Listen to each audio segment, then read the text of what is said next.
En France, le système de carrière dans la fonction publique est très réglementé.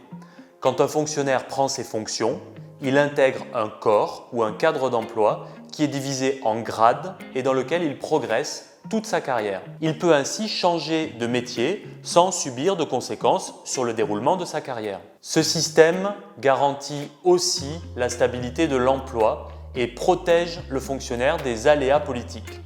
S'il y a un changement de gouvernement ou de municipalité, le fonctionnaire conserve malgré tout son poste. Ce n'est pas le cas dans tous les pays. Le rôle des commissions administratives paritaires, autrement dit les CAP, a été restreint. Les décisions de mutation, d'avancement et de promotion se dérouleront désormais sans contrôle préalable des élus des personnels. En conséquence, la loi de transformation de la fonction publique rend la carrière plus perméable aux logiques managériales contre le principe d'égalité et de traitement. Un employeur pourra par exemple octroyer un passe-droit sans que personne ne puisse le dénoncer et tenter d'y mettre fin. Maintenant, vous seul pourrez formuler un recours a posteriori. Faites appel à la FSU pour vous accompagner et vous défendre.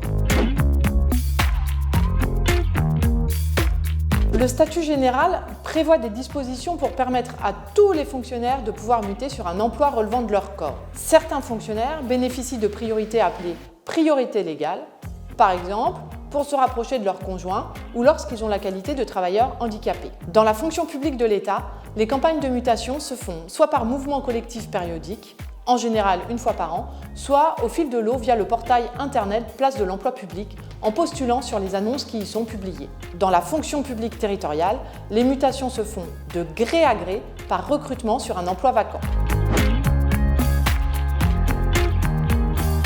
Le fonctionnaire peut demander un détachement, c'est-à-dire changer de corps ou de cadre d'emploi, y compris en changeant de versant de la fonction publique. La seule condition étant que le poste soit du même niveau hiérarchique que celui qu'il occupe actuellement.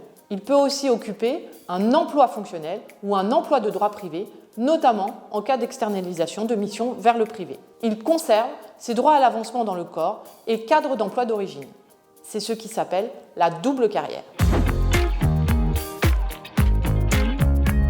Un fonctionnaire peut aussi demander à intégrer directement un corps ou cadre d'emploi de niveau hiérarchique comparable sans y avoir été détaché préalablement. Par exemple, un professeur pourrait demander à intégrer directement un cadre d'emploi de la catégorie A de la fonction publique territoriale. Le retour dans le corps d'origine n'est alors plus possible.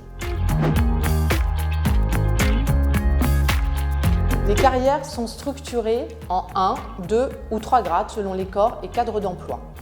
Chaque grade est doté d'une grille indiciaire subdivisée en échelons auxquels correspondent des indices de rémunération. Le passage d'un échelon à l'autre est dans la plupart des cas automatique puisqu'il est basé sur l'ancienneté. L'avancement de grade se fait soit par inscription au tableau d'avancement après examen professionnel ou au choix, soit après concours. En catégorie A, certains grades terminaux ne sont accessibles qu'après exercice de responsabilité ou de fonction pendant une durée prédéfinie. Cette modalité empêche un grand nombre de fonctionnaires de dérouler l'intégralité de leur carrière.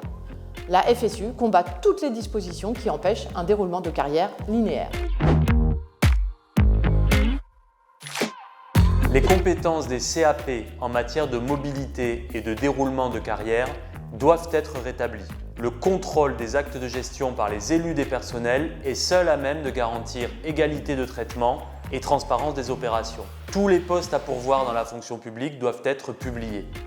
Les fonctionnaires ne doivent pas être mis en concurrence avec le recrutement de contractuels. Un nombre de postes suffisant doit être ouvert dans tous les concours.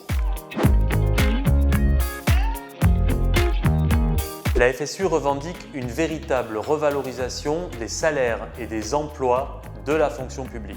Cela passe en premier lieu par l'indexation de la valeur du point d'indice sur l'inflation et un rattrapage immédiat des pertes subies depuis 2010. Cela passe aussi par un vaste plan de revalorisation des carrières dans la fonction publique dans l'objectif d'un déroulement linéaire, sans barrage ni obstacle pour les changements de grade.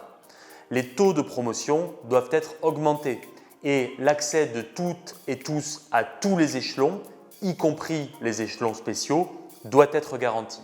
Enfin, des plans doivent être élaborés afin de requalifier tous les emplois et promouvoir en même temps les agents réalisant des fonctions relevant de corps ou cadres d'emploi de niveau supérieur. La FSU exige l'abrogation de la loi de transformation de la fonction publique qui entrave le droit à la carrière, rompt la transparence et l'égalité de traitement avec la suppression des compétences des commissions administratives paritaires et renvoie les personnels seuls face à leur administration.